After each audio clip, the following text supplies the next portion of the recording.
महाराष्ट्र चौफेर न्यूज. शैक्षणिक, सामाजिक, राजकीय, आरोग्य, कृषी प्रत्येक बातमी तुमच्यापर्यंत. महाराष्ट्र चौफेर न्यूज. महाराष्ट्र चौफेर न्यूज चॅनल पाहण्यासाठी आत्ताच आपल्या चॅनलला लाईक करा, शेअर करा आणि सबस्क्राईब करा. तुमचे सर्वांचे प्रश्न आपल्या देशाच्या उच्च सभागृहामध्ये मांडण्यासाठी मी प्रयत्नशील राहील. येणाऱ्या काळामध्ये ज्या ज्या योजना असतात त्या त्या योजना आपल्या जिल्ह्यासाठी आणायचा प्रामाणिक प्रयत्न करेल आणि तुमच्या आमच्या सर्वांच्या या भागासाठी आपल्या राहिलेले जेवढे काय प्रलंबित प्रश्न आहेत, जे कुणी मांडलेले आहेत, आपल्या इथे एक साधा एक तरी प्रोजेक्ट या खासदाराच्या काळात आला का? एक सुद्धा नाही, सिंगल नाही, कुठलीही गोष्ट नाही. म्हणून त्यांनी कायदे काय केले जो सविस्तर आदरणीय साहेब सांगतील. टाइम थोडा कमी आहे त्याच्यामुळे सभा में बात निकली मेरे आरोपों की, मेरे ऊपर आरोप कहा गया. बोले हिम्मत होती धनंजय मुंडे में तो आज भी एक दिन बाकी है, हिम्मत है तो खुद लड़े. भाई धनंजय मुंडे तो लड़ने वाला है. छोटी बहन के खिलाफ काय को लड़ू, बड़ी बहन के खिलाफ ही लड़ूंगा ना यहाँ. और वो लड़ाई बहुत दूर नहीं है, 6 महीने बाद ही है. बस 23 तारीख को मई के बजरंग बप्पा सांसद बोल के जब चुन के दिल्ली जाएंगे तब दोनों बहनों ने भीड़ में रहना, परले में रहना, तब हम समझेंगे. नहीं तो भाग जाएंगे तो क्या इसको बोला जा रहा है. इसलिए मेरा आप सबसे निवेदन, ये चुनाव क्या भीड़ में ऐसे ही चुनाव होंगे? क्योंकि वो बड़े के बेटे हैं, बड़ी की बेटी है और वो चुनाव में खड़ी है. फिर उसने काम किया क्या, नहीं किया क्या, आपके गांव में आई क्या, कभी सलाम किया क्या, कभी राम राम किया क्या, उससे कोई लेना देना नहीं. सुख में आए क्या, दुख में आए क्या, कोई लेना देना नहीं है. पर जब चुनाव का समय आएगा मुंडे साहब का नाम लिया जाएगा, आंखों में पानी लाया जाएगा, वोट मांगा जाएगा और आप भी वोट दिए जाएंगे और हम काम करने वाले काम करते करके मर जाएंगे. एक भी समस्या सदन में बोल नहीं सकते. मैं जिम्मेदारी के साथ आप सबके सामने कह रहा हूं कि हमारी बहन सांसद ने बीड़ जिले का एक भी मसला इस देश के सदन में एक बार भी उठाया नहीं, एक बार भी उठाया. क्या ये आप सबका अपमान नहीं है? क्या इस जिले का अपमान नहीं है?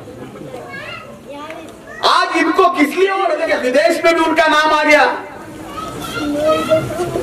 कि इतने वोटों से भीड़ का सांसद चुन के आया. भीड़ का नाम ऊंचा विदेश में हुआ उतने दिन तक, लेकिन 5 साल इस सांसद ने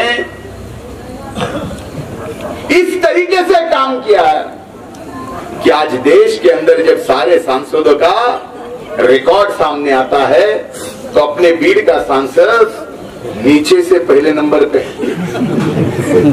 खर्चे की बात कहीं मैं दोहराना नहीं चाहता हूं, लेकिन एक बात बड़ी दुर्भाग्य, अफसोस होता है मुझे कहते हुए, नुमाइंदा इस तरीके से होना चाहिए जो जमहूरियत की रखवाली करे. मैं सही बात कर रहा हूं, मैं कोशिश कर रहा हूं उर्दू बोलने की शायद बहुत अच्छे बोला. और ये अपना बंदा, ये नुमाइंदा अपना जमहूरियत की रखवाली करने के लिए वहां जा रहा है. इसलिए आपका वोट इस जमहूरियत की रखवाली के लिए होना चाहिए.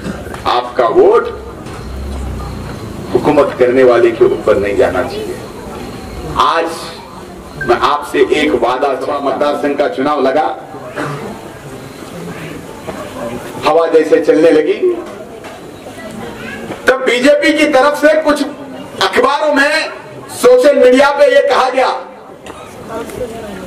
कि बीजेपी के दबंग खासदार के आगे राष्ट्रवादी के सामने कोई उम्मीदवार राष्ट्रवादी का मिल ही नहीं रहा है.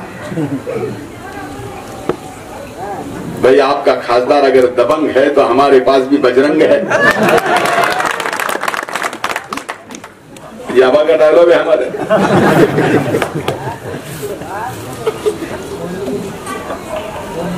मसला यह है कि आप दबंग खासदार है कैसे? मसला यह है कि हमारे वो छोटी बहन जो आज खासदार बनी बैठी है, सांसद है, उसका पॉलिटिकल करियर क्या है? क्या ऐसा उनको राजनीतिक सियासत क्या अनुभव है? अचानक मुंडे साहब गुजर गए, लोकसभा की सीट खाली हो गई, राष्ट्रवादी ने कह दिया कि हम उम्मीदवार नहीं खड़े करेंगे।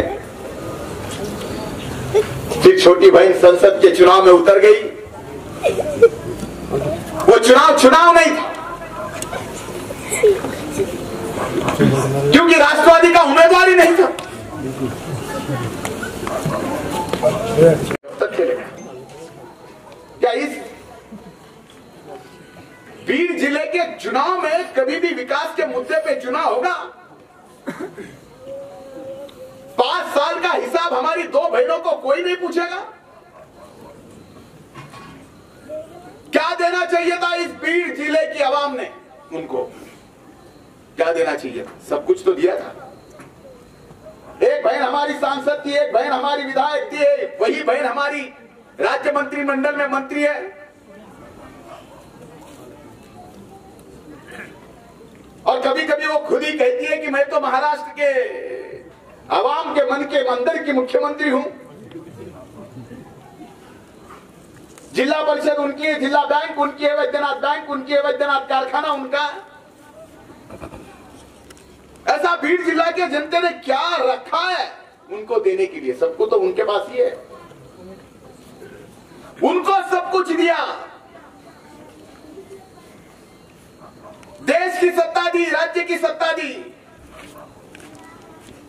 मैं आपसे पूछता हूं, उनको तो सब कुछ मिला, उनसे आपको क्या मिला?